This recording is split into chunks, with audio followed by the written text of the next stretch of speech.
This week on the Lectures and History podcast, California State University Fullerton professor Eric Gonzaba explores the rise of evangelical nightlife and Christian nightclubs in 1970s California. According to Professor Gonzaba, one of the most notable venues, Right On, which opened in the early 1970s on the Sunset Strip, was the first Christian nightclub in the nation. Known for its bold neon sign declaring, "The Jesus movement is here," the club offered a welcoming space for families and individuals to gather and enjoy what it called the Lord's music. Professor Gonzaba earned his PhD in American history from George Mason University in 2019. His research focuses on African American history and LGBTQ culture, and he's currently finishing a book on the politics and culture of gay nightlife in the U.S. since the 1970s. This episode was first posted in November of 2022. And a note to our listeners, with the academic year now wrapped up, Lectures in History will pause new episodes until September. Over the summer, we'll feature some of our most compelling past lectures and other history-related episodes. Professor Gonzaba's lecture begins after this.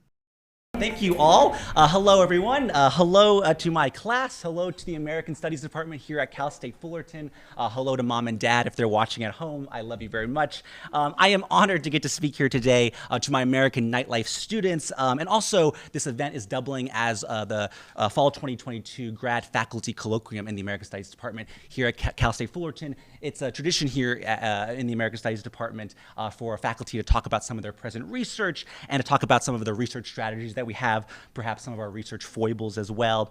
And as you can see from my opening slide, I've already given away what my talk is actually going to be about today, which is Christian nightclubs in California. And I know there are a couple of you out there probably think those two words do not belong together, Christians and nightclubs. But since I prepared about an hour's worth of remarks today, I am confident to say those words belong together at least one time in American history. And so I want to talk about that a little bit today. Before I begin, this is week 12 for my American Nightlife students, and the American Nightlife is a course that I developed in the last couple of years here at Cal State Fullerton, and this class challenges my students to change our timelines and to place evening at the center of our analysis as scholars. What our class asks, can we learn about understanding America's nocturnal attitudes? And while nightlife often conjures up associations with pleasure and escape from everyday life, my students really dig into how night and nightlife has long been contested, filled with work and play and identity formation and plenty of pain and controversy that can tell us more about American history and American culture. For example, in week 2, my student Noriko Astroy explored how modern Philadelphia college students used, quote her words, strategic behaviors in an effort to impress potential romantic and sexual partners while partying in the city of brotherly love. During week 3, my student Sean Anderson dug into how British American aristocrats in the colonial era went to so-called lower class taverns that was frequented by women and Native Americans and enslaved African Americans to, quote, assert their power and masculinity over those they deemed wildly inferior. And by week 8, my student Sully Sylvester wrote of the coming of 19th century gaslighting in Baltimore and across the country and other cities, and in his words, how American leaders and urban elites used lighting and policing in an effort to tame the night. And just past last week, my student Nadine Bachter just explained how the dreams of Civil War soldiers in the early 1860s, which in her words, they shared freely and honestly with their loved ones through their letters and revealed their soldiers' fears of being forgotten, replaced, cheated on, imprisoned, and killed. So this course, as I hope I have already proved to you, deals with spaces and activities and attitudes about how Americans in the evening hours understood their way of life. And today I want to discuss a space that many Americans do not know anything about. And to do that, I want to start off with a story. I'm a historian at heart, and I always tell my students, I want to begin with stories. And so I want to take us about 40 miles east of here to the city of Los Angeles. This is not the venue I'm talking about. This is actually a very famous venue on the Sunset Strip called the Whiskey A Go-Go, but imagine this is another venue on the Sunset Strip. 50 years ago, actually in 1971, on a warm Saturday evening, an orderly queue began to form just after 8:30 p.m. in front of a music venue near Beverly Hills, California. At first glance, there seemed nothing remarkable about this space at all. It sat on the Sunset Strip, a nearly 2-mile stretch of road infamous for 1960s rowdy nightclubs, bars, and restaurant. It also sat on Sunset Boulevard, an area of the city that Los Angeles rocker Arthur Lee once described as a psychedelic movie in Technicolor. But unlike the typical clientele of other music clubs on the street, right, those in line at this nightclub seemed very, very different than the other revelers walking around the Sunset Strip at that time. These folks at this nightclub had neatly presented hair, neatly presented attire. They looked, according to the LA Times, who was witnessing this line, they looked like a mother's dream or Orange County safe. The neon marquee above their head also felt very out of place on the Sunset Strip. Instead of marketing the newest up-and-coming rock musician, psychedelic rock musician, this marquee above their heads read, "The Jesus movement is here." Now, these patrons were not waiting for a Friday night filled with booze and dancing to psychedelic rock. Instead, they were in line for a show at the brand new rock club on the Sunset Strip, LA's first Christian nightclub. Now, since this is colloquium, which I'm very excited to present at today, I get to talk about kind of what brought me to this research in the first place. And the origin of this research project on Christian nightclubs goes back to when I was in graduate school at George Mason University. And at the time, I was writing a dissertation. I actually completed a dissertation on gay male nightlife since 1970. And I should make clear to everyone, studying Christianity or the religious right is not something that I'm an expert in. But I want to tell you how I started thinking about this kind of project about Christian nightclubs. While I was doing photographic research to try to find images of gay men at bars and bathhouses and cinemas and whatnot, I was constantly on the hunt to try to find images of these men in the actual places that I was writing about. And during this time, I came across two images that had nothing to do with gay bars in the 1970s, but when I found them, I kind of was stopped in my place, and I read the caption. So you're actually looking at these images the way I found them. I didn't find them, the way they were presented to me. And I wanted to actually hear from you all. What do you all think when you guys see these images, especially my students? You just explain to me. Let's do some image analysis together as a class. What do we see in this first image of a Christian nightclub right on in Los Angeles in 1971? Let's hear it from a student. Yes, one second. We're going to bring the boom mic to you, if that's okay. What do you see? The first thing I see is like the posters that are on the back of the wall. One of them says, "You have a lot to live," and then I assume it says Jesus. Yeah, and then good. Okay. yeah, and then the other one is just, I think it also says Jesus. Okay. I mean, it's safe to say that it does say Jesus. Oh, so like kind of portraying like the messages that they want to have in this nightclub. So posters on the wall, and they have the word Jesus on them. I like that. Other ideas. What do we see over here? Let's do in the front here. I see sodas instead of alcohol for the refreshments. Oh, yeah, so you're looking at the menu here. We have spiritual food was free, hot dogs only 50 cents. You could not get that at Dodger Stadium today, right? Cokes and 7-Up and ginger something, right? Very good. What else do we see? So I had some more hands up over here. How about over here? Our last one, yeah. Very similar to Sully's, but my question was, what is spiritual food? And is hot dogs and strawberry shortcake spiritual? Like, is there a reason why those are spiritual? No, that's a great question. Right? We also see people playing pool, a man and a woman. We're looking at interesting, I think, like late 60s, early 70s dress. We know this is 71, so the caption gives some things away. What about this next photo? What do we see? Same bar, right? Someone's reading a newspaper. Stoked in Jesus. How do these people feel about their nightclub experience? Does it sound like what the LA Times is writing about it? Orange County safe? Maybe. Anyone want to guess my favorite part of this image? I needed to know more about this one person. Yes. Is it the gal in the back? Oh, look at her. Very, very excited to be at a Christian nightclub in the 1970s. Right. Very good. What drew me to these photographs, both of these, is not actually, I mean, I was astounded that there was Christian nightclubs, so I was like, that's interesting. But I think I expected to see a whole bunch of people with like clasped hands. I thought I would see a whole bunch of people maybe, like looking up to the air. I'm thinking of like stereotypical images of what I think about evangelicals, right? But I don't see that. And these photographs seem, at least to me, remarkably normal, right? They could be a dive bar in my hometown of Indiana, in Indiana, right? Now, it goes without saying that the concept of Christian nightclubs intrigued me after seeing these photographs, mostly because I think I held fairly stereotypical images or ideas about evangelical Christians in my head. Plus, at the time, I was writing this dissertation about, gay male communities across the United States, and certainly many gay and lesbian people in the late 60s and the early 70s saw evangelical Christianity as antithetical or even downright hostile to the interest of gay people. And in newfound neighborhoods across the United States, a whole new sort of culture was being formed by and for gays themselves. And for me, at least, in the research that I'm doing for my dissertation for this book that I'm writing, the biggest symbol of that blossoming and burgeoning community and culture were nightlife spaces. Bars and bathhouses and cinemas represented a culture of pleasure and sexual exploration that was long denied to thousands and thousands of gays that before they flocked to these urban centers.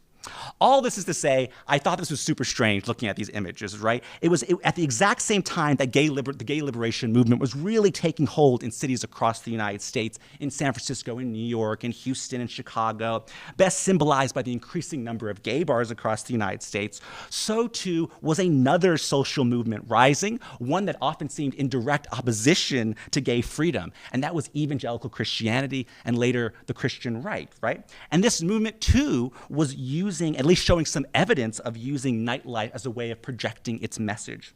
And I needed to know more. And thus this project was born, and now I'm forcing you all to hear some of my earliest findings about that, right?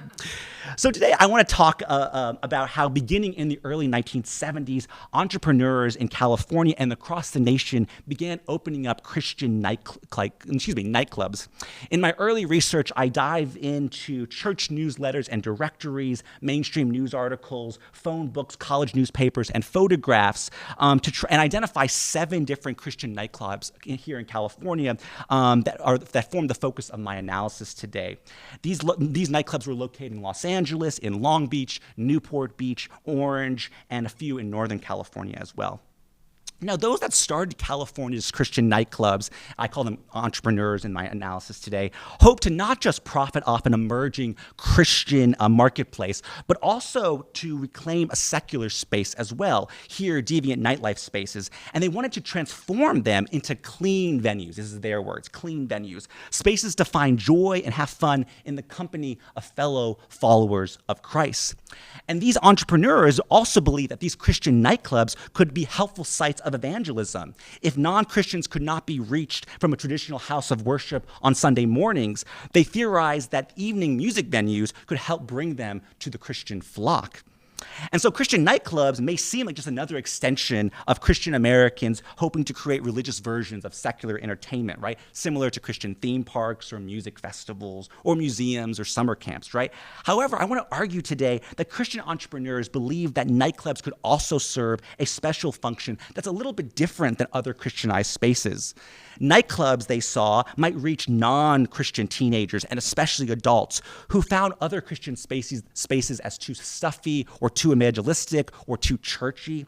They also hope that nightclubs could break the stereotype of religious spaces as being anti-fun, as a way to keep Christians devoted to God at all hours of the day, not just on Sunday mornings.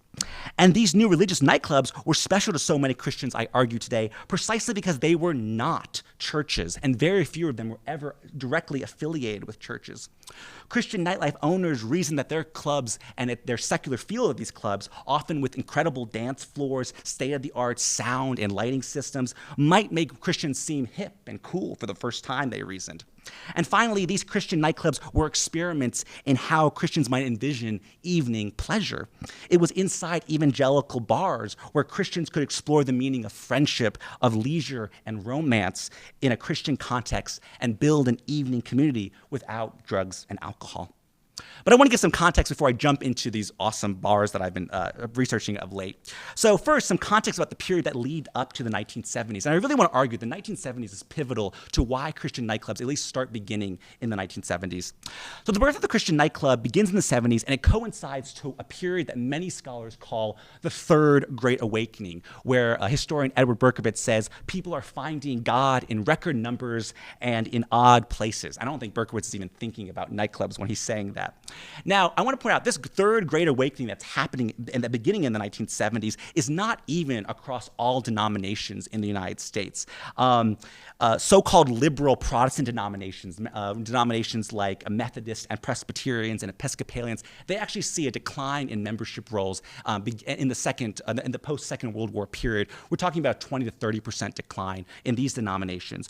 But the membership rolls for evangelical and fundamentalist denominations are surging by the 1970s, with new evangelical movements prospering in the forms of megachurches and parachurch networks, such as the Willow Creek Congregation and the Calvary Chapel movement, which I'll talk about in a second. By 1978, one study suggests that nearly a quarter of Americans identify as evangelical. 10 years later, Gallup is going to suggest, in the late 1980s, Gallup is going to suggest that 1 in 3 Americans either call themselves born again or evangelical Christians. So certainly by 1970, evangelical Christianity has gripped the entire nation, right? And California is pivotal to that surge, right? Pivotal to that evangelical explosion. In the post-war era, California's population grows rapidly, in large part from migration of Americans from the Bible Belt south across to the west, with many of them settling here in Southern California. It's known for its beautiful temperate climate and for its rising middle-class suburban prosperity. By 1969, the state of California by itself has more people, more citizens that were born in the South than the entire state of Arkansas does, right? And it's also not just Southern California that has a religious awakening. Northern California, in and around San Jose, the San Jose Mercury Times says that Northern California is witnessing a new religious awakening, right? So California is a big part of this evangelical explosion. Now, another way that evangelical Christianity based in California becomes so popular by the early 70s was through a belief among many Christians down here that Christianity can be more fully ingrained into the daily life and culture of Americans, not some strange ritualistic activity that only takes place on the weekends. One example of this is the Jesus movement that began in Southern California in the 1960s. The Reverend Chuck Smith models his church after the hippie counterculture movement that many young people are a part of in the late 60s. Instead of embracing psychedelic drugs and free love, however, Smith encourages his followers, who later call themselves radical Christians or Jesus freaks, to come barefoot to his church and accept an informal, loving relationship with God. And this church becomes super popular with young people and also adults, even in middle-class Orange County, because of its informal kind of California style. The church embraces things like folk music, lively Bible session. Smith does large baptism on California's most gorgeous beaches over here, right? In 1965, Smith's church just has about 25 members. By 1978, what is that, 12 years later, right? Or 13 years later, Smith's church in Costa Mesa has 25,000 people attending it, right? So we're talking about a mega movement here. Now, this mushrooming of the evangelical community in California led by Christian entrepreneurs to envision what they called a total Christian community and infrastructure network. By the 1970s, evangelicals across the United States began thinking that their faith ought not be confined to Sunday church service, but to all facets of life. They created Christian senior homes, Christian banks, Christian auto shops, Christian beauty shops, Christian medical office, and they also embraced pleasure institutions. Evangelicals created Christian dude ranches out west, Christian radio programs, TV programs, Christian summer camps, Christian bookstores, Christian amusement parks. Jim and Tammy Faye Baker, the head of the PTL television network, create a theme park out in South Carolina in 1978 called Heritage USA. Jim Baker's hero is Walt Disney. He outwardly calls, I want to create a Christian version of Disneyland. And Heritage USA in South Carolina becomes the third most successful amusement park, most attended amusement park in the 1970s and 1980s, only behind Disney World out in Florida and, of course, Disneyland here in Orange County. I just love looking at his maps here. Here is a picture of Heritage USA, the map of Heritage USA. Here's a map of Disneyland the exact same year. You can see Jim Baker's taking a lot of inspiration about what he wants a pleasure community for Christians to look like, right? And Jim Baker's religious theme park has a Jerusalem amphitheater, Christian stores, Christian cafeterias, and a massive, massive water park. Now, to give you an example, and this is a lot of text, I apologize. I promise I won't talk about every single one of these things, but I want to read you what a social theorist, Jeremy Rifkin, kind of imagines how many Christians understand the ideal life in the day of a 1970s Christian family. In the morning, husband and wife wake up to an evangelical service on their local Christian-owned and operated radio station. Let's keep track of how many Christian places this family goes to, right? The husband leaves for work while he will start off his day at a businessman's prayer breakfast. The evangelical wife bustles the children off to a Christian day school. At mid-morning, she relaxes in front of a TV set and turns on her favorite Christian soap opera. Later in the afternoon, while the Christian husband is attending a Christian business seminar and the children are engaged in after-school Christian sports programs, the Christian wife is doing her daily shopping at a Christian store, recommended by her in a Christian business directory. In the evening, the Christian family watches a Christian world news on television and then settles down for dinner. After dinner, the children begin their Christian school assignments. A Christian babysitter arrives. She is part of the babysitter pool from the local church. After changing into their evening clothes, the Christian wife applies a touch of Christian makeup, and they're off to a ding, ding, ding, Christian nightclub for some socializing with Christian friends from the local church. They return home later in the evening and catch the last half hour of the 700 Club, the evangelical Johnny Carson. The Christian wife ends her day reading a chapter or two from Maribel Morgan's best-selling book, The Total Woman. Meanwhile, her husband leafs through a copy of Inspiration magazine, the Evangelical Newsweek, before they both retire for the evening. You guys get what I'm trying to get at, right? Now, while evangelicals embrace this new form of Christian infrastructure across the country, many remain skeptical of recreating institutions that they saw were particularly connected to sin and vice. And that includes nightlife sites, right? One of the most famous people who questions whether or not nightlife sites, especially secular nightlife sites, should exist is a minister called Arthur Blessed, a Southern Baptist minister. And he spends his late 60s walking across the Sunset Boulevard with a gigantic cross, and because he thinks he's going to evangelize people who work in the nightlife industry, people like barmaids and bartenders, go-go boys, strippers on the coast, right, sex workers, band members. And Blessed even secures permission from local bars to enter these nightlife spaces to evangelize during their off hours, right? Not only does Blessed think that people who work inside the nightlife establishments need to be evangelized to, even the people who go to them need to be evangelized to. So here, though, what's interesting about Blessed says, like, man, if only, I actually don't think that nightlife is necessarily wrong. I think people who go there and what the activities they do inside them are problematic. But Blessed says, like, it'd be kind of cool one day to actually maybe have a Christian nightclub. And little does Blessed know that in a couple of years, he's going to enter a Christian nightclub on the Sunset Strip called Right On, right?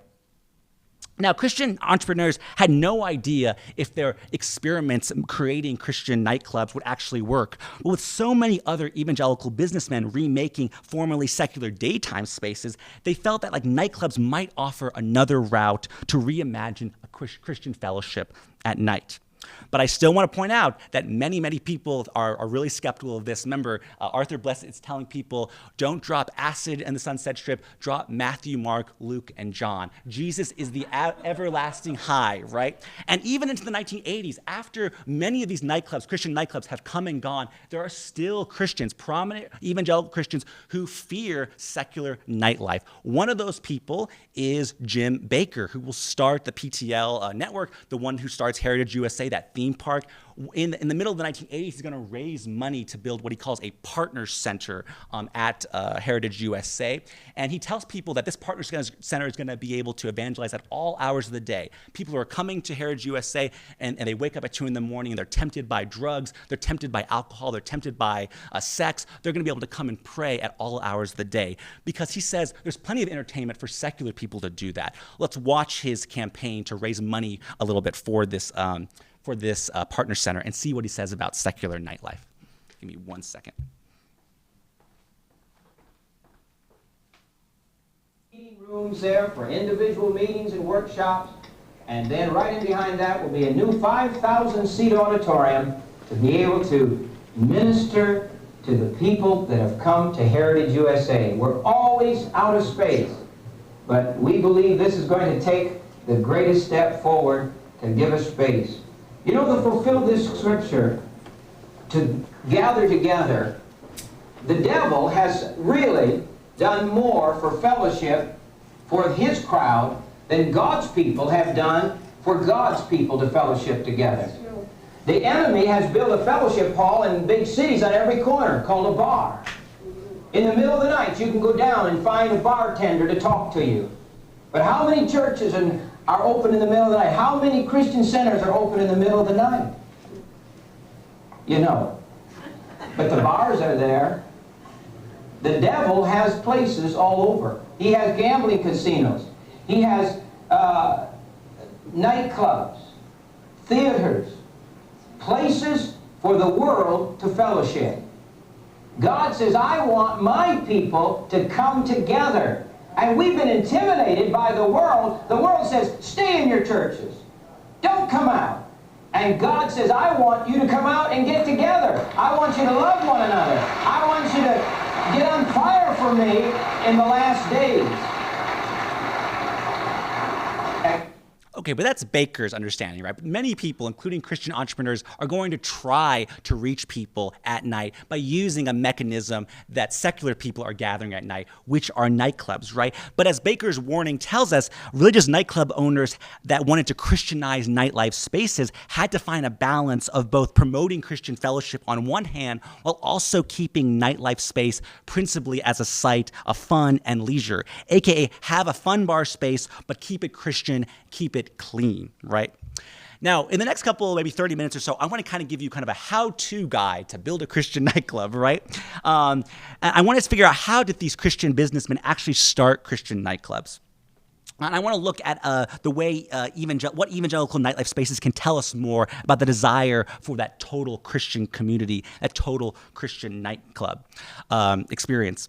Now, one interesting thing I found during my research into these 7 nightclubs is that despite connections with already existing Christian networks, I'm thinking things like Christian coffee houses and whatnot, few Christian nightclubs actually are born either as independent places that someone just finds an empty storefront and opens up a Christian nightclub, or convert a former Christian like coffee house into a nightclub. That rarely happens. Most of the Christian nightclubs that I'm going to talk about today were actually reclaimed, reconverted, former secular bars, right?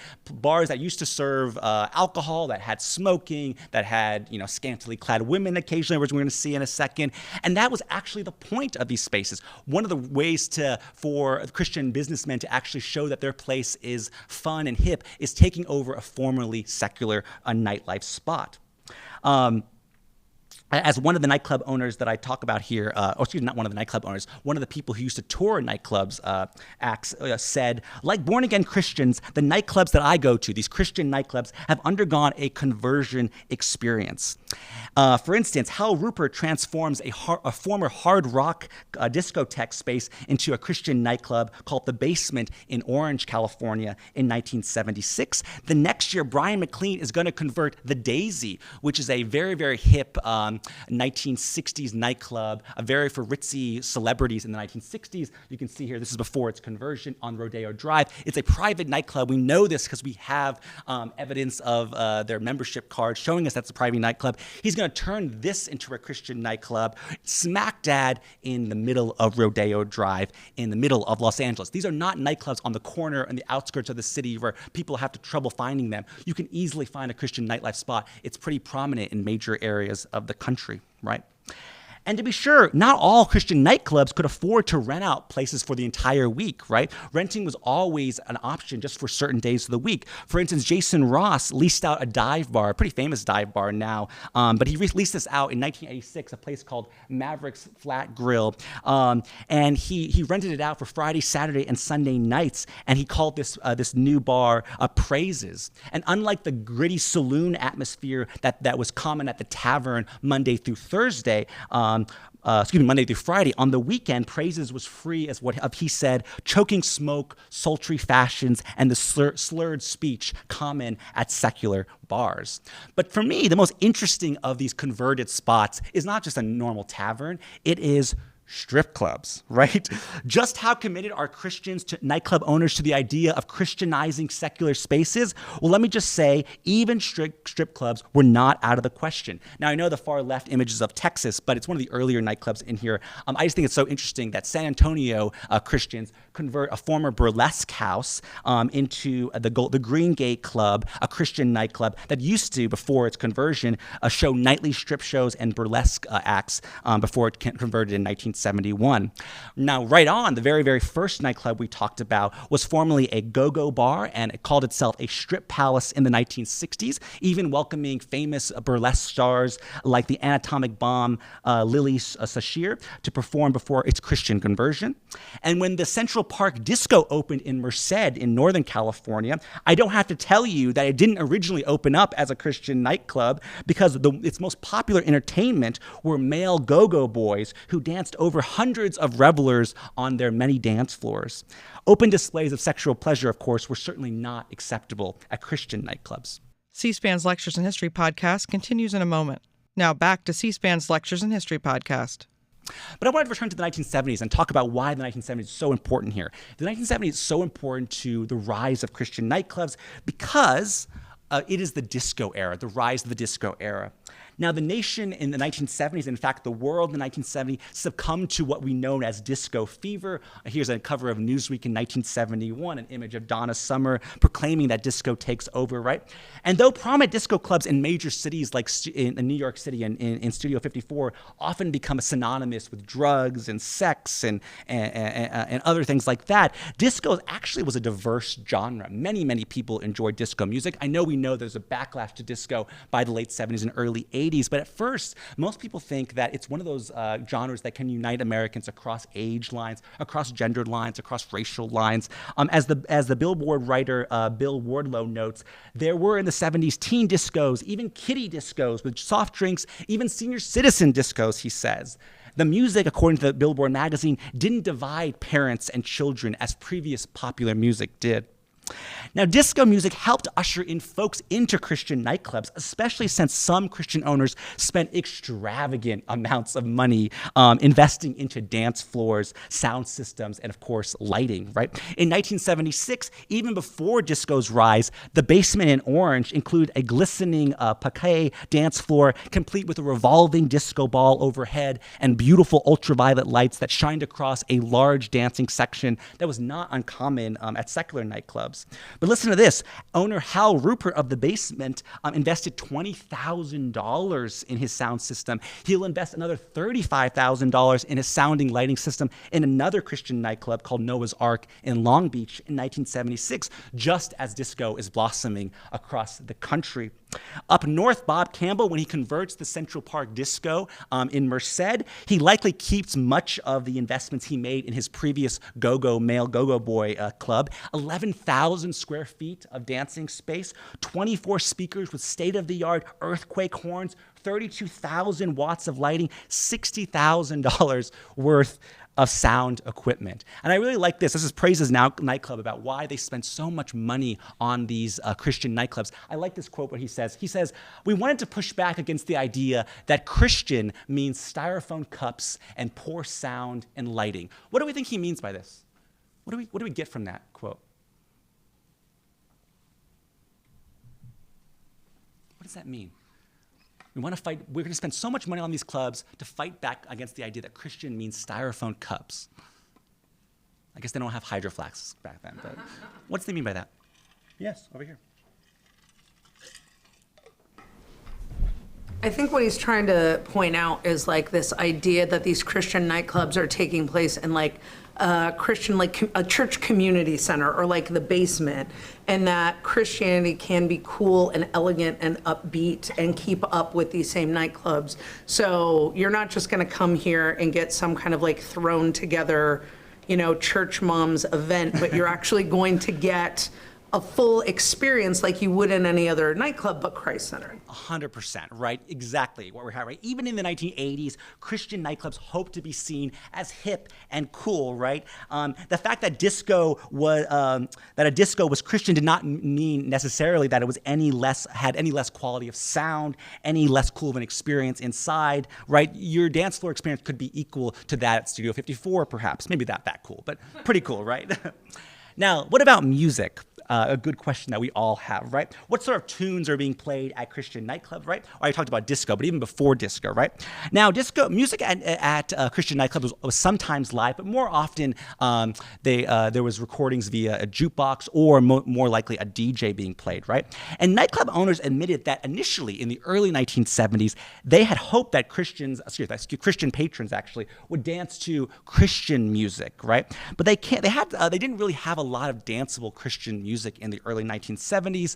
They often thought gospel music, especially African-American gospel music, they thought, according to them, had good beats. But for some reason, they couldn't get their patrons out on the dance floor to dance for them. This is a song, I gave my students an article about some of the Right On nightclub, actually. This is a song that was playing at the Right On nightclub at the night that we all waited in the queue. I want you guys to tell me what's wrong with this song and about getting people to the dance floor. Let's put it on. This is the Oak Ridge Boys singing a song called Jesus Christ, What a Man.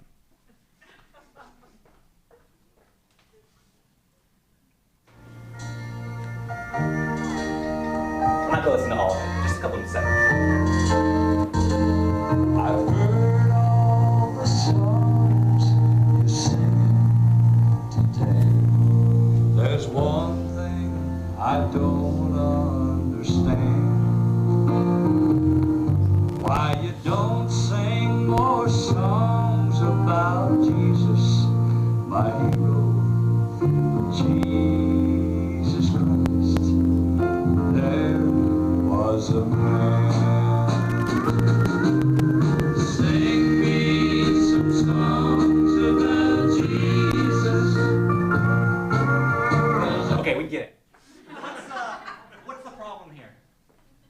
Yes. Just speak loud. We don't have to. Just. Sounds like a lullaby. It sounds like a little bit of lullaby. Why is that a problem? That in like karaoke, it almost sounds like you're singing Tennessee Whiskey at the bar. Is that a problem?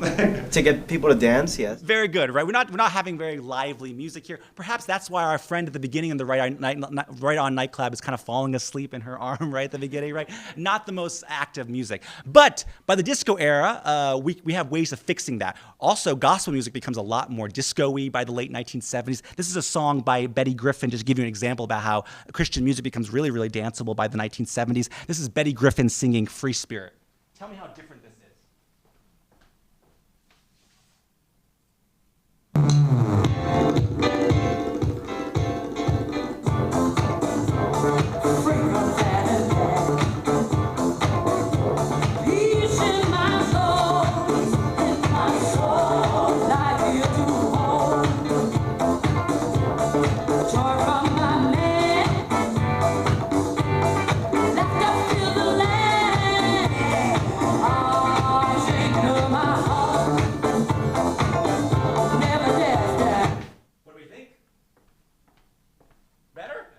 Better?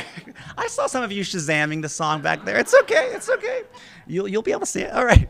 So yeah, so the music gets better. It gets more danceable, right? People want to dance by the disco era. It makes sense that so many of these clubs become much more active. There are more nightclubs by the late 1970s and the early 1980s than there were at the late 60s or the early 1970s. But we have a problem, especially if these bars are going to play mainstream disco music. Anyone want to guess what that problem might be? Yeah. Establishing that it is meant to be Christian and it's meant to have God imbued in it. Right, yeah, certainly, yeah. A lot of disco music has very explicit lyrics, right? It's about sexuality, it's about, I don't know, right? But it has explicit lyrics in a way that some of these clubs are not comfortable playing with. There's a couple solutions, right? Some of these nightclub DJs are going to edit out explicit lyrics, which is not that uncommon, right? Pop music still does that to this day. Some of them, though, disco has a lot of music coming out that is lyricless, right? So it's just the beat. I'm thinking like almost like the hustle. But the only lyric in the hustle is the words the hustle, right? So that can be kind of understood as Christian, right? One way to get around it. So censored lyrics or looking for lyricless music might be super helpful. And by the disco era, with this new incessant disco beat booming through state-of-the-art sound systems at adult Christian nightclubs, these Christian clubbers could overtake several dance floors. At Noah's Ark, adults could take over one of the dance floors, and there was 3 other ones for younger people, teenagers, young adults. There's not often one dance floor at major Christian nightclubs. There's often multiple ones, and they're often segmented by age, right? So older people don't feel like they're constantly dancing with younger people. Kind of an ingenious way of getting these Christian nightclubs to not feel like they're constantly having to be in contact with people across the age boundaries. Now, what about fashion? Now, for our class, for my American Nightlife class, dress and costumes and uniforms have been a constant discussion topics in our course. But I think it's important to understand what the LA Times means when they call the people who are standing in line at the Right On in early 1971, Orange County safe, right? By looking at a few photographs that we have of some of these Christian nightclubs, and you'll see me searching for more of these Christian nightclub photographs in a second, I've come to see that Christian nightclubs kind of embraced some more conservative dress than was often found at other secular nightlife, right? In an effort to keep their disco clubs clean, some Christian nightclub owners enforced dress codes. For instance, at the Basement in Orange, in order to keep a clean atmosphere, the bar owners banned tank tops, they banned shorts, and they banned sandals. Jesus Christ himself could not go to the Basement, right? Now, more conservative dress was a staple at Christian discos, even at clubs that didn't explicitly ban certain clothing. And I'm just basing this off of just what I'm seeing in some of these photographs here. And by the way, I can't be guaranteed, these are often press photographs. I can't guarantee that these photographs are not staged for the camera. And as scholars, we should be very suspect of photographic evidence, right? That can constantly be staged or manipulated. But I think, like, even if these were staged by nightclub owners, it's example that entrepreneurs wanted the clientele of their Christian nightclubs to outwardly appear stylish and yet modest as well.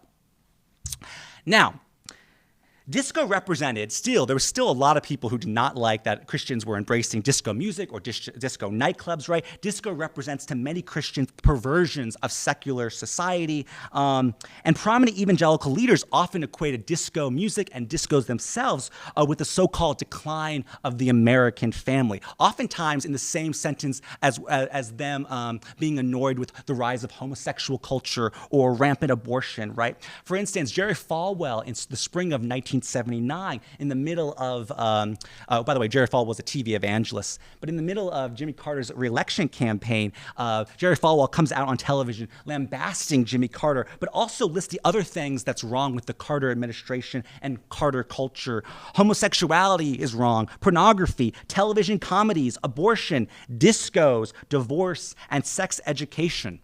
Anti-gay campaigner Anita Bryant, who ran around the country trying to overturn pro-gay rights laws across the country, she sent out a newsletter in 1979, the same year that Jerry Falwell spoke about Jimmy Carter, warning readers that gays were producing disco records with double meanings and then having straight children buy them.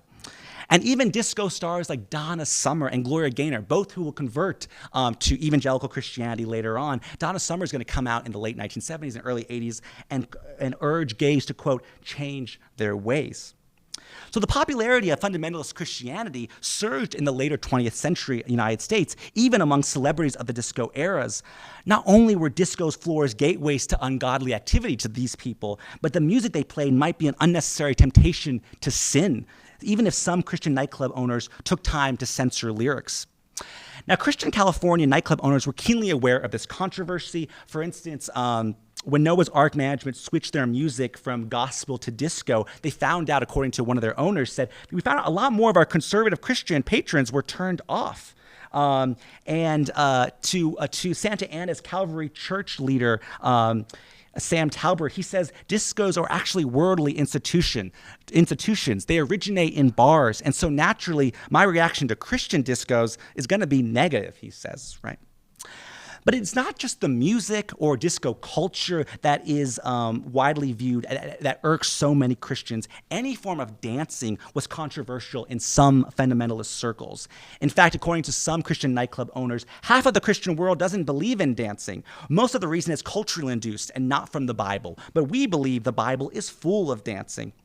Now, Protestant Christians have long been divided about whether dancing is a sin. I don't know exactly why. I'm still researching why that is. But I did find an excerpt in an old newspaper by an Oklahoma Southern Baptist minister, Jesse Gaskin, who wrote, this is him lambasting ballet of all things. He says, ballet is a vulgar display of nudity that appeals to the cheap-minded admirer, right? But by the start of the 1970s, some evangelical leaders start banning dancing at up-and-coming Christian institutions. The most interesting one I found is our friend Reverend Jerry Falwell earlier. He's going to try to convert many people, college students, into Christianity. He's going to found Liberty University in Lynchburg, Virginia in 1971. And when he does, he writes a student handbook. And what's one of the rules in the student handbook? It bans social dancing. Right? And it's punishable by a fine. If you're caught at a club, even a Christian nightclub, you could have to pay a certain fine. By the way, that fine still exists. I just looked it up this morning. I think the fine for attending a dance is $15 now in 2022. And by the way, some Southern California Christian universities copy Liberty University's model, including universities like Southern California College, now Vanguard University in Costa Mesa, Biola University in La Miranda, Azusa Pacific University, Westmont College, Evangel Point, Loma, and San Diego. They copy this, right? Despite the ban, though, Christian college students, including many of these who go to these schools here in Southern California, are flocking to Christian nightclubs. And thus, many Christian entrepreneurs want to keep opening these spaces, but they're mindful that many Christian institutions are worried about dancing. For example, when Ray Swanlin and Shel Wilkinson want to open up a Southern California nightclub, they go around to Christian churches, Baptist churches and whatnot, and they ask them, like, can we have your metaphoric blessing to open up our Christian nightclubs? And they kind of get like a gray response, and some of them say, sure, open it up. So they do open it up. They open up a nightclub in Newport Beach called the Lighthouse in 1985, and it survives for many, many years. There's some claims in some newspapers that it is the largest nightclub in Orange County in the middle of the 1980s. I can't confirm that, but it's interesting if that's true, right? And many college students go to that, including students who are going to these universities, right? They're violating their own college's bans on going to social dancing, right? Many of these students, for instance, that go to the Lighthouse go to Vanguard University, what was then called Southern California College, and they would write to their local administrators at the school, like, can I stop have to meet at hiding every time I want to go out and dance at a Christian nightclub? Of all places, I'm not going to a secular disco. I'm going to a Christian nightclub. Why is that a problem? And the university does not budge. And I even found this, by the way, I want to point out, it's kind of risky to go. One, you have to pay for some fines, but all of these universities, if they catch students at these dances, if someone squeals on them, for example, they often receive letters from the university that tell them that they're at risk of losing tuition money or scholarship money or financial aid if they keep going. They even risk expulsion from the university if they keep infringing on the social dancing policy.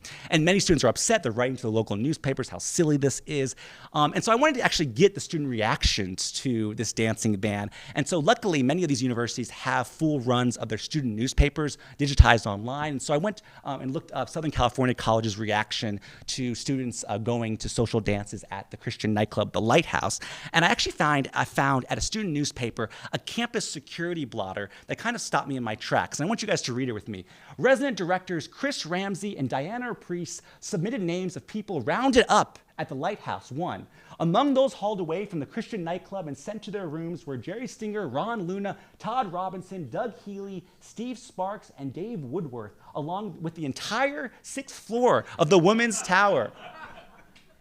Now, I was like, whoa, I have like some awesome, I couldn't wait to write about this. I was gonna be so excited. But then I stopped for a second. And I was like, we are good scholars in this room, right? What's the thing I should do before I start writing an awesome piece about how Christian universities are rounding up people?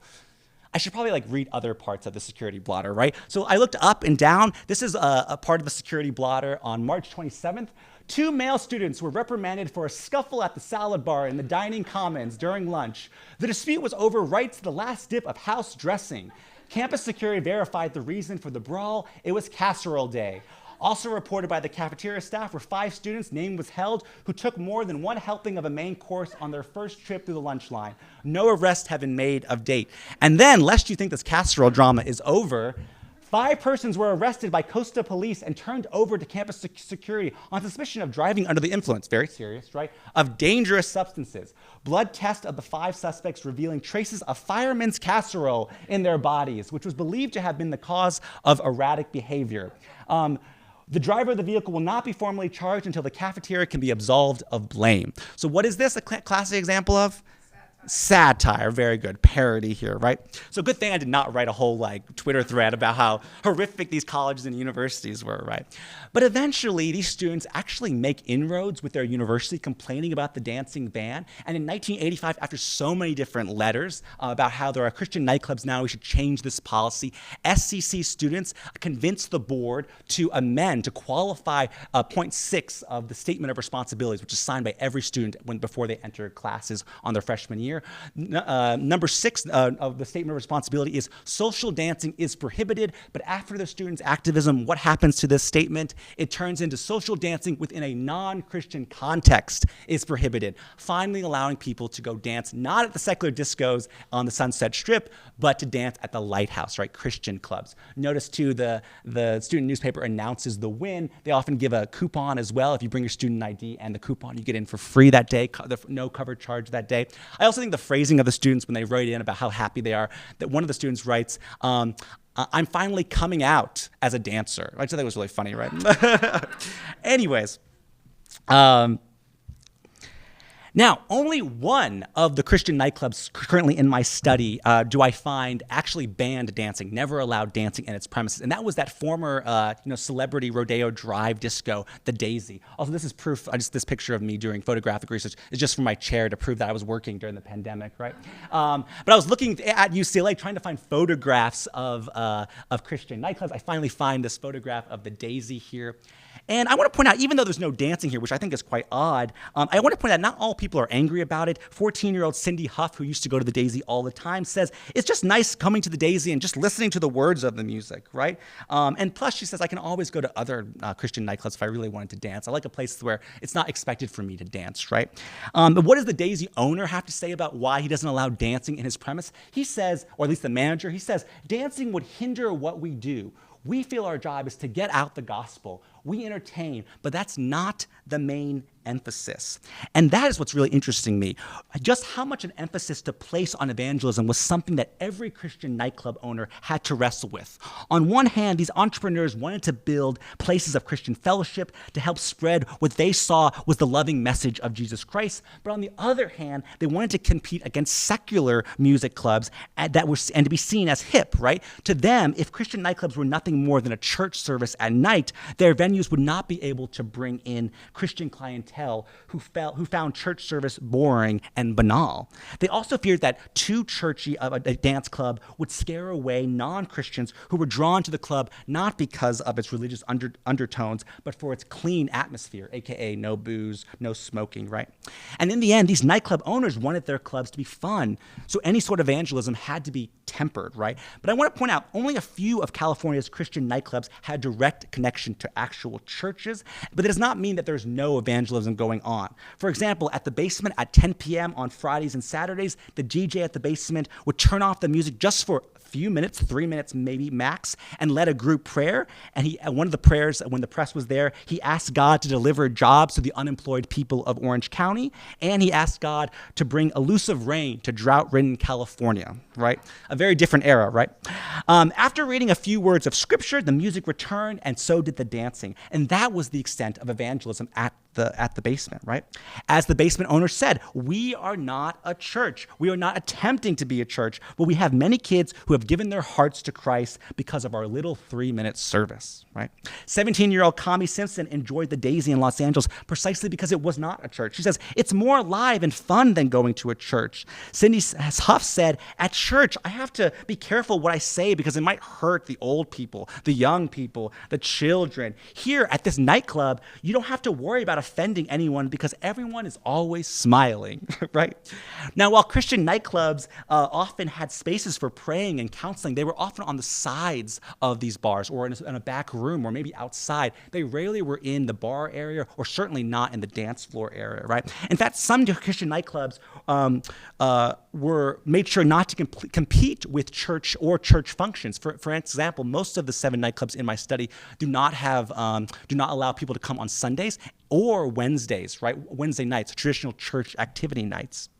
Now, the evangelical light atmosphere at Christian nightclubs appealed to adults too. The management at the Daisy saw its location on Rodeo Drive next to bustling nightclubs as a different vehicle for spreading the gospel, targeting those who were uninterested in coming to Sunday services, right? Following the opening night performance at the Praises nightclub, the owner appealed to his nightclub patrons for a quick talk, and he opened by saying, "I'm not going to have you all lower your heads and raise your hands for this. This isn't a church, but I'd be cheating you if I didn't give you the opportunity to meet Jesus." It was only a 5-minute exercise, and they went back to dancing and listening to music, right? Now, I mentioned earlier that Christian nightclubs often didn't aesthetically seem very different from secular nightclubs, but I do want to mention that the decor often really did make Christian nightclubs seem distinct. Some of my students talked about seeing Christian wall art, right? That's part of it. For example, secular nightclubs rarely hung up small ecumenical flags, like the Christian flag, all around their nightclubs. Basement DJ Craig Harold of the Basement, he DJ'd from a booth with a large portrait of Jesus behind his right shoulder. There's a very famous portrait by Richard Hook called The Head of Christ, with a large Christian cross hanging behind his other shoulder. Nightclub owners often left out religious literature. They would leave out Christian newspapers, small psalm books, old Bibles, Christian newsletters and whatnot. As one owner said of the Basement, "We don't push the literature on them, but we make it available." Some Christian nightclubs had wall art. They had sayings painted on the wall like, "Where charity and love are, there is God," or "We are one in Christ, let us love one another." Even the bathrooms were not without a Christian touch. They often had bathroom signs that did not say men and women. Anyone want to guess what they said? Brothers and sisters, right? They had spiritual food for sale, right? Christian nightclubs may have mimicked secular clubs, but decor often marked visibly distinct Christian evening spaces. But let's get to the gritty stuff now. Let's talk about some of the taboos at Christian nightclubs. Smoking was banned or highly discouraged at every single one of the Christian nightclubs in California. Christians often believed smoking to be overly indulgent, addictive, and ungodly, and they went out of their way to make these spaces free of lit tobacco, with the right on hoping that its patrons would only have, quote, spiritual highs inside their space, right? And by the way, this is not that shocking to us. By the 1970s, smoking is, I know, slowly happening, but slowly on the decline into the 1970s as deferential health and addiction data becomes much more understood by the American public.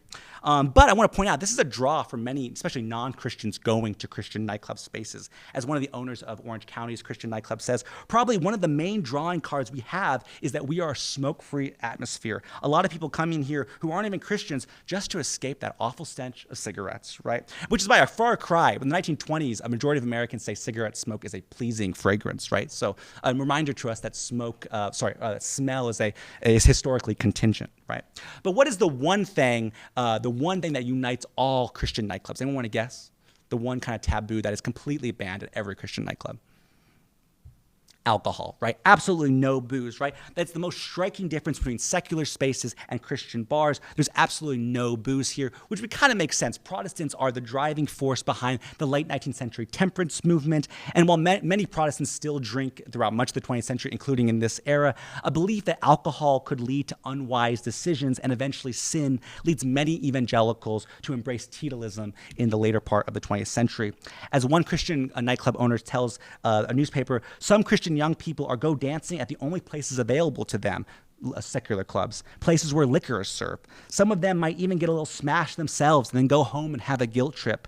And then entrepreneurs then at Christian nightclub saw a godly mission to create a dancing space where Christians could experience nightlife on their own terms without any booze and its ability to lower the inhibitions of God's warriors. Now, just because there's no booze does not mean there's no bars. In fact, every single nightclub that I study here in the 1970s and 80s has a bar. They often didn't call it a bar. Sometimes they called it a bar. For instance, one of the ways they called their bar space, they call it a Jacob's Well. And this is a place, this is a reference to when Jesus meets the Samaritan woman and offers her living water, right? But it wasn't just water being offered at these clubs. We had non-alcoholic drinks like 7-Up and Punch and Cherry Coke and root beer, pineapple juice. But to make their drink menus not seem like roller skating concession stands, they often also included frothy cocktails, as they called them, right? Fantastic frothy cocktails. One of these that was popular on many Christian nightlife menus was the Promised Land, which was a cocktail of milk and honey. Other famous ones were Samson's Delight, Happy Halo, Fruit of the Spirit, Carpenter's Quencher, all likely takes on margaritas and Mai Tais just without the alcohol, or as the Santa Ana Press calls it, rum drinks without the rum, right? And they often tasted like the real thing, according to Santa Ana, right? And by the way, this was the idea of making a non-alcoholic space appeal to Christians was actually a man named Jason Ross, who would eventually open up Praise's nightclub in Los Angeles in the 1980s. He really got the idea that you can bring in more people by having no alcohol. When he rented out a space before he opened up his bar, he rented out a space in Los Angeles for a Christian music night. And the Muslim staff who was working at that space that night came up to him, according to Ross, and said, we just love listening to music, but also not having to be pressured by alcohol being in the space. And so many of these Christian entrepreneurs figured they can bring in more people, even non-Christians, if they can create a clean, no alcohol space, right? A drinking market was possible to these men. Now, the clientele of these Christian nightclub experiences was predominantly younger people, but nightclub owners initially really hoped that it was all adults who would show up, at least an over 18 crowd, hoping their nights could serve as places to facilitate Christian romance and Christian dating. For example, Hal Rupert, who opened up several Orange County Christian nightlife spaces, he once said that on any given weekend, there are 50,000 Christian singles just in Orange County needing a place to dance. The single adult, according to Rupert, is the most neglected person in the church. And so what does he do? He creates what he calls a video vision dating service. He gets dozens and dozens of Christian women that come to his dance club. He records them. This is not that weird. He records them in the club, and he asks them questions like, what do you like? What do you don't like in a guy? And these are recorded on tape, and then men can watch them who also go to the club. And then Rupert and his club organizers will match men and women together. And where do you guys guess the number one date spot is going to be for these new couples? C-SPAN's Lectures in History podcast continues in a moment. Now back to C-SPAN's Lectures in History podcast. The nightclub itself, right? A way to get people to come to the nightclub, right? Now, Rupert claims that he set up 300 couples, but I have no evidence that that's actually true. But apparently it was somewhat successful, right? Now, Christian nightclub owners hope their sites could appeal to adults and also families, right? Dancers at Newport Beach's Lighthouse One liked the clean experience they had. One 23-year-old named Mary Jade said, I come here with my sister. We've even thought about asking mom and dad to come occasionally. Can you imagine taking mom and dad to a mom and dad night at a secular bar, right? This is a place that you can actually have fun with your parents, right? Now, I also have some early evidence that Christian nightclubs also become sites of teaching, where men and learning, I should say, where men and women got experience on how to think about romance and respect in accordance with their faith and away from societal secular expectations. Are evangelical singles allowed to openly flirt? Are they allowed to make eye contact? Are they allowed to touch while they're dancing on a dance floor in a so-called Christian context?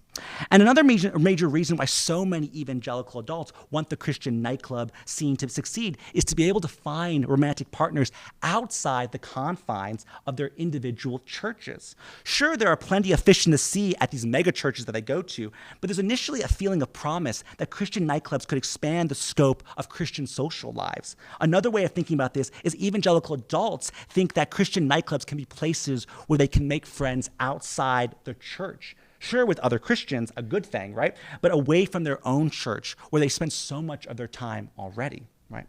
So really important, the main goal of these evangelical bars is to create a Christianized version of secular bars. To owner Jason Ross at Praises, right, even though he lets all people of all ages come in, he doesn't want youth to come in initially, right? He thinks that they already have enough youth-centered youth programs at churches. There's youth music festivals taking place at Knott's Berry Farm and Disneyland. He wants his Praises nightclub to compete with secular bars, right? And alas, though, kids come and they dominate these Christian spaces, right? Young people are not so much focused on religious overtones of these Christian nightclubs. They went to them because it was often the only place they could get in. The drinking age, the bar age in California, I believe, is 21, despite most states having an 18-year-old age policy at the time.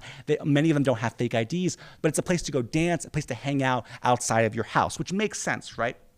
And this wasn't a huge deal. Many Christian entrepreneurs wanted their bars to be help kids get off the street, as they called it, and reject the temptations of smoking and drinking and premarital sex.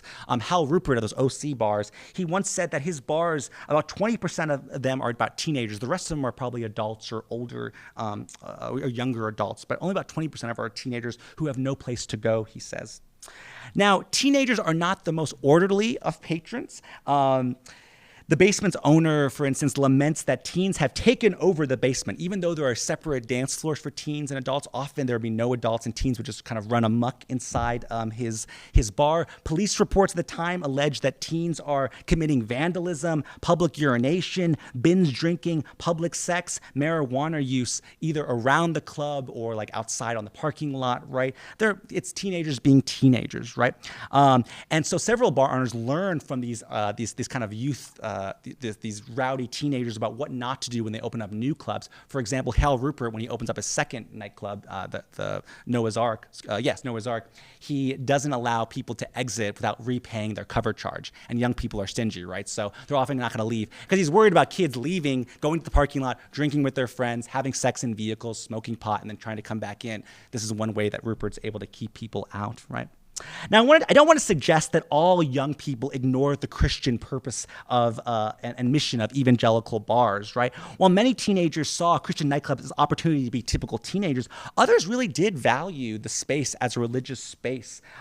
For Bible school students, right, they enjoyed the clean music.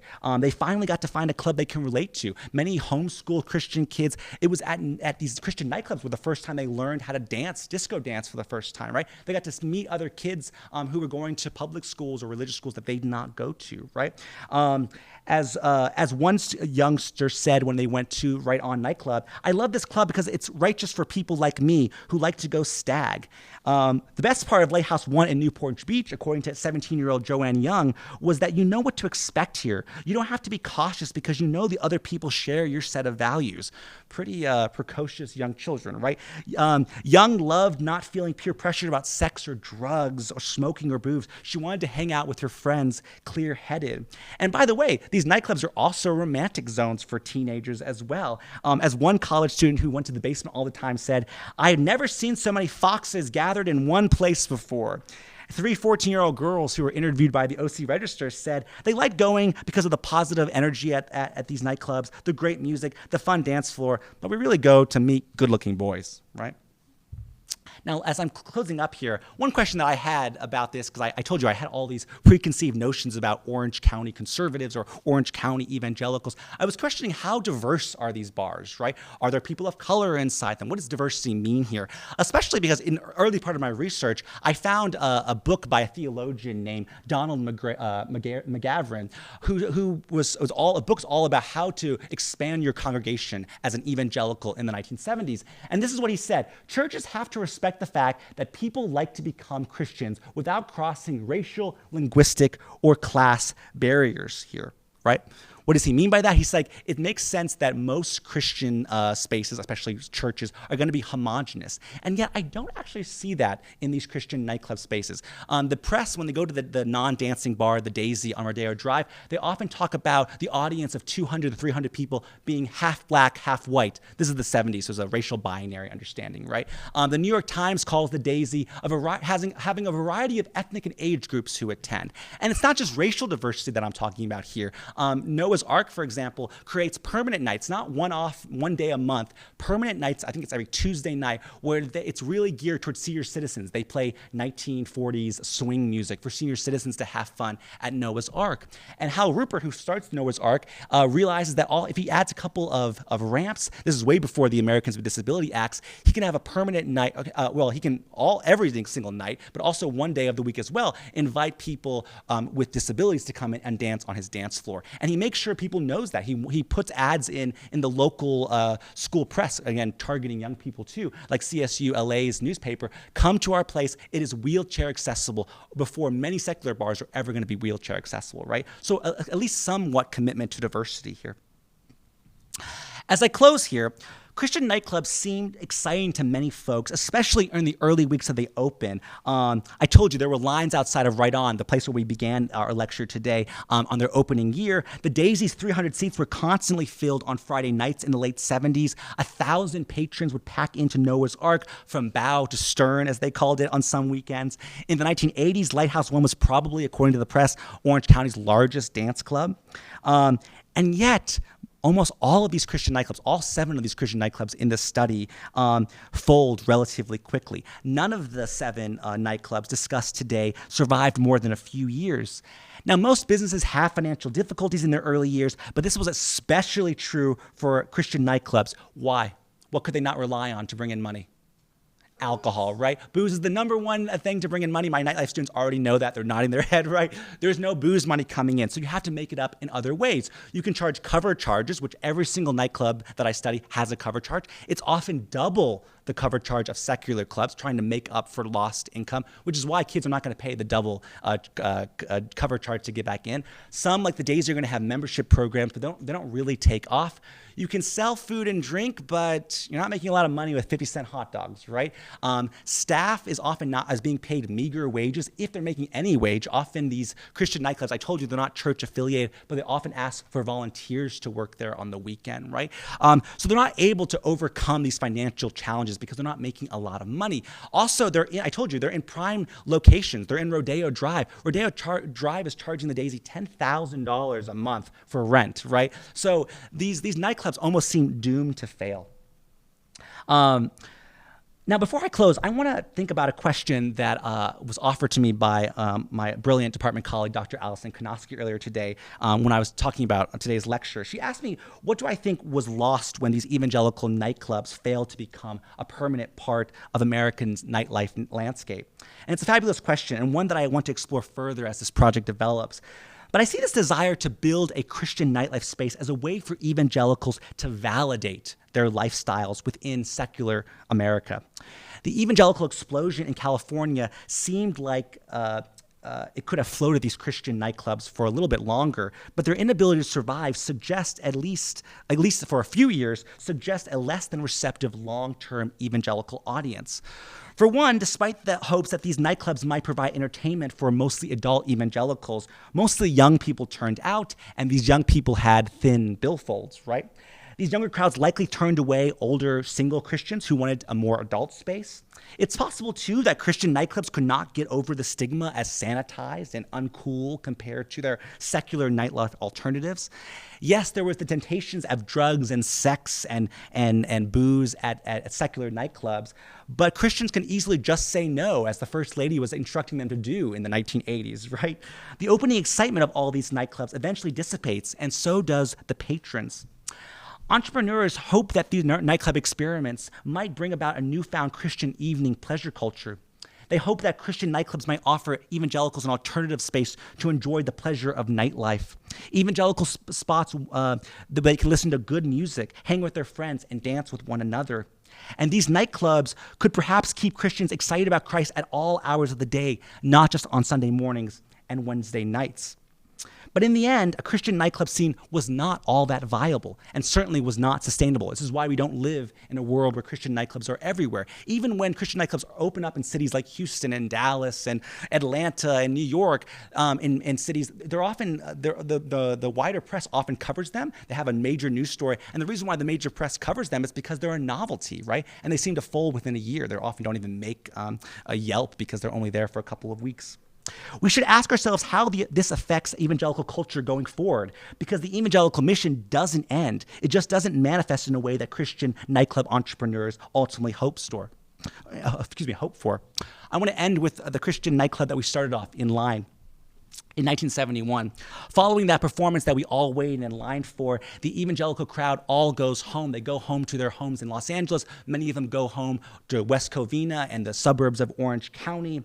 But bar hopping was a very common scene on the Sunset Strip, and surely a few drunks who were bar hopping down the Sunset Strip on that night likely stopped inside the club around midnight, and inside they saw the nightclub was completely empty, not just free from smoke and booze, but from patrons too. The bar hoppers probably looked around and noticed that no beer was being sold. They promptly left. But unbeknownst to them, they had entered perhaps the Strip's most unique venue that night, one of a series of California nightlife experiments that tried to show the evangelical belief that Jesus made happy days and happy nights. To these California evangelicals, the day thou givest the Lord might have ended, but the night with his godly nightclubs was another opportunity to praise him. Thank you very much. I would be honored to take any questions that we have, or do my best to answer any questions that we have. Yes. Did you see any newspaper articles that talked about homosexual dancing or same-sex dancing? Because I would think that would cause a stir in the nightclub, but I don't know if it actually happened because of the environment. Sure. One of the shocking things one of the things that shocked me is that I don't find a lot of what we think about, especially the Christian right. And I don't want to say that all evangelicals are part of the Christian right. I want to point that out very quickly, right? But at least I grew up in the middle of evangelical America in Missouri and Indiana and whatnot. And I was expecting some of these nightclubs to come out and say, no same-sex hand-holding or all this kind of stuff, right? Or, all this literature being about anti-abortion. You hardly see any social issues being discussed. Arthur Blezett does tell people when he's entering the bars in the 1960s, homosexuality is wrong, but that's about the only thing I see so far in my research. We don't see a connection between these nightclubs and the promotion of social issues that we often tie the Christian right to. So no, I see very little evidence of that. Yeah, which is surprising.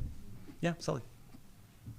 You kind of mentioned it at the end there, but did you find that these clubs in their heyday would match the hourly schedules of the secular bars? Would they be, I don't know if it was 2 a.m. back then for the typical time, but would it be 2 a.m.? Could it be later even? That's a good question. So it depends what kind of venue. So Right On was mostly a live music venue. So they would actually play a performance and everyone went home, that kind of thing. Some of them stayed open on the exact hour. So they closed at closing time, I think at 1 or 2 a.m. in the 1970s. Sometimes they would close if no one ever showed up. This tends to be, they would close early at the end of their run, right? When evangelicals are not going to these clubs. But certainly the ones that are catering to young people, college students, the Lighthouse in Newport Beach, that is staying open as late as it can. So yeah, they are often trying to mirror the secular clubs. And this is kind of the point, right? Lighthouse is geared towards college students, and they want college students to go there and not go to the secular bars, right? But yes, totally. Yes. With these entrepreneurs, because we find sometimes that entrepreneurs, values or not, will just jump on it this seems like something we can make money on. So have you found any research about what these club owners went on to after their spaces closed? Did they stay in nightlife or did they move on to other religious ventures? Hal Rupert, who is the owner of a couple of these Orange County ones, and I was dying to do research on him. And I believe, I don't want to call someone dead and they're not be dead, but I believe he passed away during the pandemic in 2020, and I was like, darn, I could have interviewed him right before that. But it seems like most of these entrepreneurs have a lot of money, so even though they're not successful enterprises, they're not devastated by their financial loss of these clubs. Many of them become they go into other businesses. But if the question is, I think what you're trying to suggest, are they actually men of faith? And I say men of faith because I don't have any evidence that any of these are women.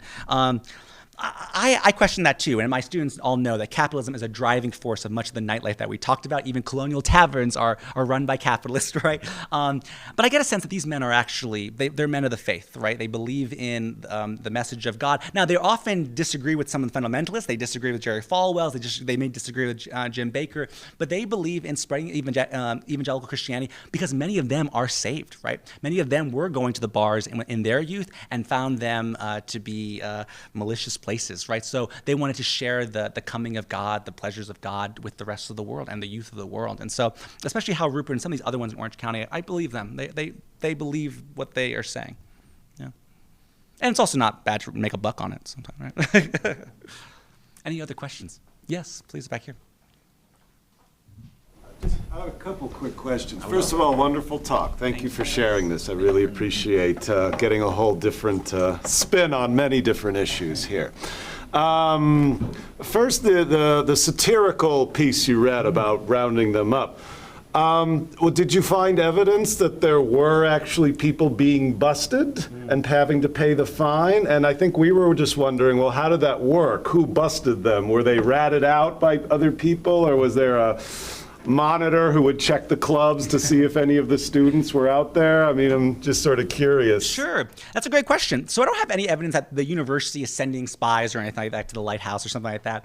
But I do see, I have evidence, I have letters being sent to the newspapers of people being upset that they got letters. So someone has ratted them out. Their friends, maybe the university is sending out there, but I don't have evidence of that. I don't want to accuse Vanguard University of doing anything terrible, right? But I don't have evidence of that. I will say, though, many of the liberal college students who are complaining about this dancing ban, they compare this to other bans that other Christian universities or churches have banned in the past. They said the church has changed their mind about women's makeup, about women wearing shorts too. Like, they see this as the next logical thing to end. They feel like much of the handbook should be removed, right? And dancing is the most logical one, especially because they can do it in a, quote, Christian context, right? They're not asking to go to Studio 54 here. They're asking to go to a place with no smoking, no booze, right? But no, I have no evidence that they're being regulated like that. So. Okay. And my other question is kind of moving things forward a little. Sure. It seems to me, and I may be wrong here, that the decline of the Christian nightclubs might coincide with the rise of the sort of mega churches that have like rock bands and a much hipper kind of vibe, you know, like. And those survive. Yeah, and I'm wondering if one kind of drew from the other, if maybe the clubs declined because mega churches were offering something that was a little more substantive, even if it wasn't at night. But I don't know, is there any connection, you think, between one and the other? Very possible. I don't know. That's a great question. And I think one of the ways of thinking about that is going back to the point that several people hope that, at least I'm talking about patrons, not the owners themselves, several people are happy about this because they're not having to go see the same people they see at their mega church. And by the way, these mega churches can be, you know, thousands of people. So it's not like you're seeing the same people over time. But, you know, if you feel like you've gone to many of these functions at the mega churches and you can't find a romantic date that's 21 and you're 21, like, you want to find Christians from other places. And this is what the allure of, like, what bars are. Right now, people can go to the same bars over and see the same people at the same time, but many people are excited that they're going to see people outside their church networks. But I think that's a good example when you talk about what Dr. Konoski was asking earlier, like, what do we lose when we don't have a permanent Christian nightlife space? Maybe we lose evangelicals being able to make contact with other Christians in their local communities. They're only going to these Christian rock festivals, these festivals that their own churches are putting on, right? So maybe it's a replacement. I'm not trying to suggest that or not suggest that, but I do think it is interesting that it does not take off because of this huge explosion. And because Christians are able to sustain banks and summer camps and all these other things, why they're not able to succeed in nightclubs is an enigma. Mm-hmm. Yes, please. I have a connected question. Sure. Do you have any evidence on how they are actually socializing at night?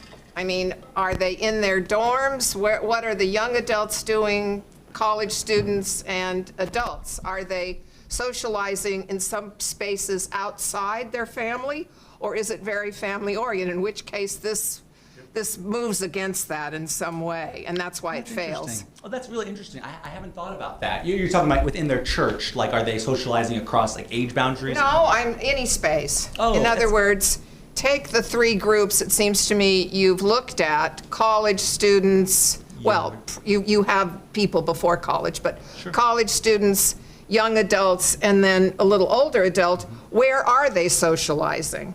Outside, you mean outside the nightclubs or even inside the nightclubs? Yeah, well, the nightclubs fail, so they're Sure. socializing some other place. Sure. Do you have any evidence where that might be? Sure. I mean, the number one place is the home, right? That's the number one where most people are making contact with people that are older than them or younger than them. And also at these mega churches in Orange County, they are age segregated in some ways too, right? They're going to church together, but there's often there's services for younger people, there are services for younger people, right? And many of these are age segregated, so we don't have a lot of communication across that. So that's why I think that I have some evidence that some people want to go to a nightlife spot with their parents is such a weird thing. But no, I haven't thought about where outside of nightclubs are people actually, where older Christians and younger Christians are hanging out. That's something I should definitely look into. Yes. John, please.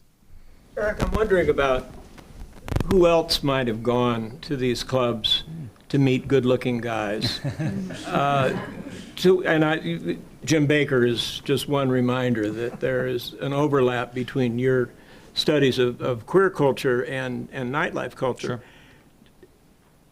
The question sort of answers itself. I guess I'm not very cleverly sneaking an answer into this question, but to what extent, I wonder, were these clubs a gay way station? I had an awful lot of students in the 1970s who were self-announced born-again Christians, but in the quiet of my office would talk about their gay yearnings. And this is totally anecdotal, but I'm convinced there's a connection there, that a lot of people's first step in seeking some sort of nightlife expression, they might go down Hollywood Boulevard to a Christian nightclub, but they might end up at Studio One a little bit later on. Yeah. And this notion of a kind of stepping stone. On the same night, you mean? That drew off some, the gay clubs drew a lot of people away from the Christian nightclubs too. Sure. That's very possible too. I mean, also, do you go to a Christian nightclub because you don't have the expectation to, if you're a guy, to hit on women, right? So it's a place for queer men to go and know that like they can dance with other men, and people are going to assume they're heterosexuals, right? No one's going to assume automatically you're homosexual. And about the issue of whether there's going to be policing of same-sex dancing. Sure. Some things don't even have to be expressed. Right. Sure. You just know you're not going to be, you aren't going to be able to do that unless you're at Studio One or at an official gay club. Yeah. But it's shocking I don't have any evidence. Like, no one has mentioned homosexual.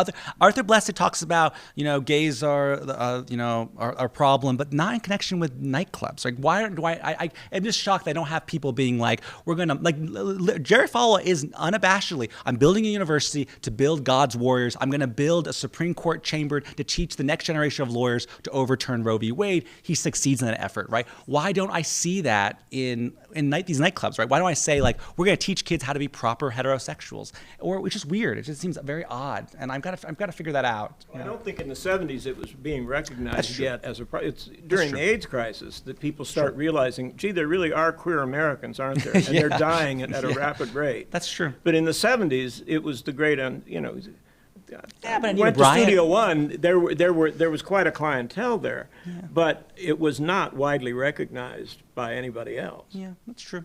I just think Anita Bryant's out by 78, and these nightclubs are in 78-ish. So I don't know. It's a good question though. Other questions? Maybe one or two more. Yes, please. Give 1 second. I'm gonna wait for the mic over. Yeah. So you mentioned earlier that one of the things that were lost because of those nightclubs shutting down was opportunities for Christians to meet other Christians outside of their own churches. Did they also lose opportunities to meet secular people or non-religious people? And do you think that might have caused an impact later on in terms of like distance or ideological divides because they couldn't, see each other's perspectives and reach an understanding? Or was the impact not that drastic? That's very possible. Yeah, I actually don't know that. That's a great suggestion. And one of the other things to remember too is that Christian nightclubs steal patrons initially from bars that are clean but without Christian context, right? I told you that, to me, it was shocking that Christian nightclubs don't copy the coffee house circuit. They don't think of themselves as coffee, because there are many Christian coffee houses. But many of the Christian nightclubs say that we got our inspiration from going to clean clubs, non-religious clubs, but clubs that did not serve alcohol, clubs that were popular with AA members or Muslims or Protestants who didn't, but it wasn't a Christian club. There was no ecumenical flags waving. There's no, pictures of Jesus places anywhere. And so many of these clubs, even in Orange County, are upset when these Christian nightclubs come out because they lose business because all of the people who used to go to them are finally going to these Christian nightclubs. So that's a great question. I'm curious if, I'm not trying to say that if there was a gigantic evangelical Christian nightlife scene, we'd be living in a very different political time.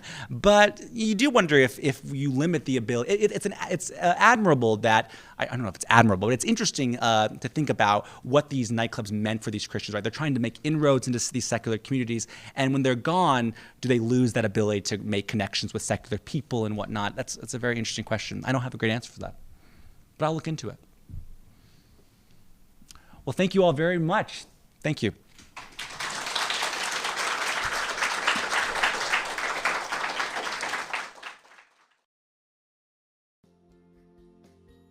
If you enjoyed this episode of the Book Notes Plus podcast, you can find all the episodes wherever you get your podcasts.